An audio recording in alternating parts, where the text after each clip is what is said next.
حضرت عمر رضی اللہ تعالیٰ عنہ کا عہد خلافت ہے، بیت المقدس کا محاصرہ کیا گیا، فصیل بڑی اونچی، شہر اندر سے سیلف سفیشینٹ،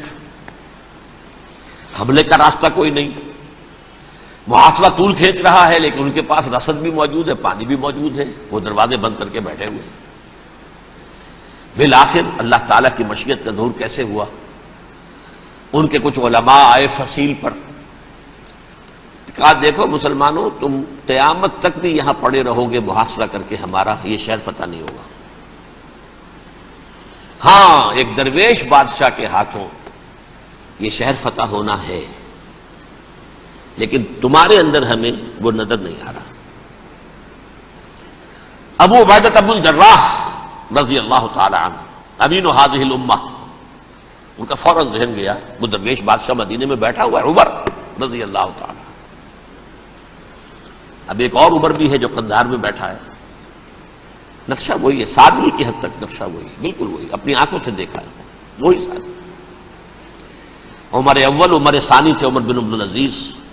اب ایک اللہ کے فضل سے اللہ تعالیٰ ایدہ اللہ بنصرتہ، اللہ تعالیٰ ان کی نصرت فرمائے، دشمنوں کو ان کے مقابلے میں نیست و نابود کرے۔ انہوں نے ریکویسٹ بھیج دی کہ حضور تشریف لائیے، یہ شہر فتح ہو جائے گا۔ وہ ہے سفر تاریخی، اتنا طویل سفر، تقریباً 700 میل، ایک اونٹ، ایک خادم، ایک منزل پہ امیر المومنین اوپر بیٹھے، خادم آگے چل رہا ہے، اگلی منزل پہ خادم اوپر بیٹھا ہے، امیر المومنین آگے جا رہے ہیں۔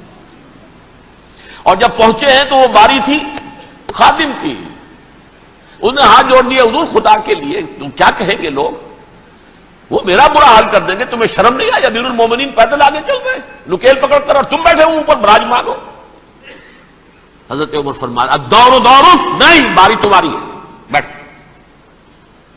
اس حال میں پہنچے ہیں، اور پھر یہ کہ ابو عبیدہ بن الجراح آئے ہیں، استقبال کیا ہے تو دیکھا ہے اس حال میں چلے آ رہے ہیں، عمر نکیل پکڑے ہوئے چلے آ رہے ہیں، اور کہتے ہیں کہ کہیں کیچڑ ویچڑ تھا، جوتے خراب ہو گئے تھے، وہ بھی اتار کے ہاتھ میں پکڑے ہوئے، کپڑے تو تھے ہی پھٹے ہوئے۔ انہوں نے کہا کہ حضرت ابو عبیدہ نے، دیکھیے یہ بڑا متمدن ملک ہے، بڑا مہذب علاقہ ہے یہ، آپ ذرا حلیہ اپنا دوست فرما لیں تب جا کے پیش ہم آپ کو کریں گے۔ آپ نے فرمایا نحن قوم اعزنا اللہ بالاسلام، ہم وہ قوم ہیں جنہیں اللہ نے عزت دی ہے اسلام کے ذریعے سے، کپڑوں کے ذریعے سے نہیں، دولت کے ذریعے سے نہیں۔ اسی حال میں گئے ہیں، اوپر سے انہوں نے کھڑے ہو کر نشانیاں دیکھی ہیں، اپنی کتابیں کھولی، ہاں یہ وہی ہے، اچھا لو جی سرنڈر، شہر تمہارے ہاتھ میں۔ خون کا ایک قطرہ نہیں بہا اور بیت المقدس فتح ہو گیا۔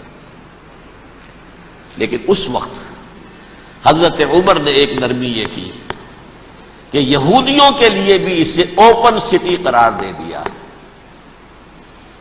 یہ احسان عظیم حضرت عمر کا، اس سے پہلے یہودی آ ہی نہیں سکتا تھا، داخل نہیں ہو سکتا تھا، وہاں وہ آ کر وزٹ نہیں کر سکتا تھا، زیارت نہیں کر سکتا تھا اپنے مقدس مقامات کی۔ حضرت عمر نے یوں سمجھیے کہ تقریباً 550 برس کے بعد ان کے لیے راستہ کھولا ہے کہ ہاں تم آ سکتے ہو، زیارت کر سکتے ہو۔ لیکن یہ عیسائیوں نے لکھوایا معاہدے کے اندر، انہیں یہاں آپ آباد ہونے کی اجازت نہیں دیں گے، لیکن کم وزٹ دی پلیسز، دیکھیں زیارتیں کریں اور جائیں۔ یہ معاہدہ حضرت عمر کا ہے رضی اللہ تعالیٰ، جو پھر خلافت راشدہ کے بعد بنو امیہ نے بھی اس کو آنر کیا، بنو عباس نے کیا، پھر جو ہمارے یہ ترکوں میں اندر خلافت آئی تو ترک خلفاء نے بھی اس معاہدے کی پوری پابندی کی۔ فلسطین میں آ سکتے ہیں یہودی صرف زائرین کی حیثیت سے، وہاں آباد نہیں ہو سکتے۔ اب آئیے اگلا دور آیا حضرت عثمان کا دور خلافت۔ یہ ہے وہ وقت کہ اب یہود نے امت مسلمہ کی پیٹھ میں چھڑا گھونپا۔ وہ کیسے؟ ایک یہودی عبداللہ ابن سبا اسلام کا لبادہ اوڑھ کر آ گیا، معاشرے کا جائزہ لے لیا، ان میں بنو ہاشم اور بنو امیہ میں جو پرانی کشاکش تھی اس کے کچھ نہ کچھ جراثیم باقی ہیں، اگر ان کو ذرا بھڑکا دے تو مسلمانوں میں انتشار پیدا ہو جائے۔ کہا یہ عثمان کون ہے؟ یہ تو بنو امیہ میں سے ہے، یہ حق تو بنو ہاشم کا ہے، خلافت ان کے پاس ہونی چاہیے، محمد کے تو رشتہ دار وہ ہے صلی اللہ علیہ وسلم۔ عوام الناس کے اندر بات پھیلنی شروع ہوئی، پھر ایک بڑی سازش کے انداز میں حضرت عثمان کے خلاف پروپیگنڈا، حضرت عثمان کے جو عاملین تھے، گورنر تھے، ان کے خلاف پروپیگنڈا، اور ایسی ہوشیاری کرتے تھے کہ کوفے میں کوفے کے حاکم کے خلاف کچھ نہیں کہنا، اجی مصر میں یہ ہو رہا ہے، اجی شام میں یہ ہو رہا ہے، اجی یہ جو عثمان ہے وہ یہ کر رہا ہے، یہ ظلم ہو رہا ہے، یہ لوٹ مار ہو رہی ہے، یہ خیانتیں ہو رہی ہیں۔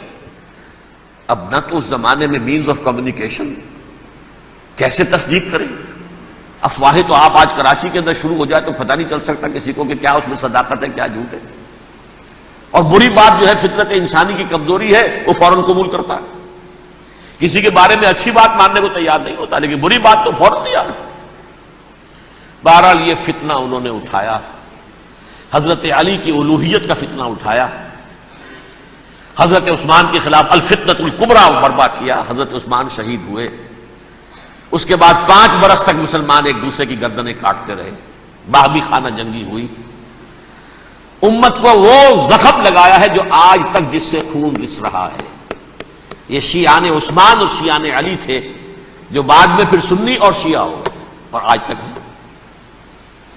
فتنہ کس نے جگایا؟ ایک عبداللہ ابن سبا یہودی اور اس کے کارندے، شیطان کا ایجنٹ، اور انسانوں میں سے بھی اس کے جو بھی حواریین تھے اور شیطانوں کے اندر سے بھی تھے، انہوں نے بھی اس آگ کو بھڑکایا۔ یہ آپ سوچ لیجئے کہ یہ کس نے وہ زخم لگایا؟ یہودی۔ اگلا دور آیا، خلافت راشدہ ختم ہوئی، بنو امیہ کا بھی دور کافی گزر گیا۔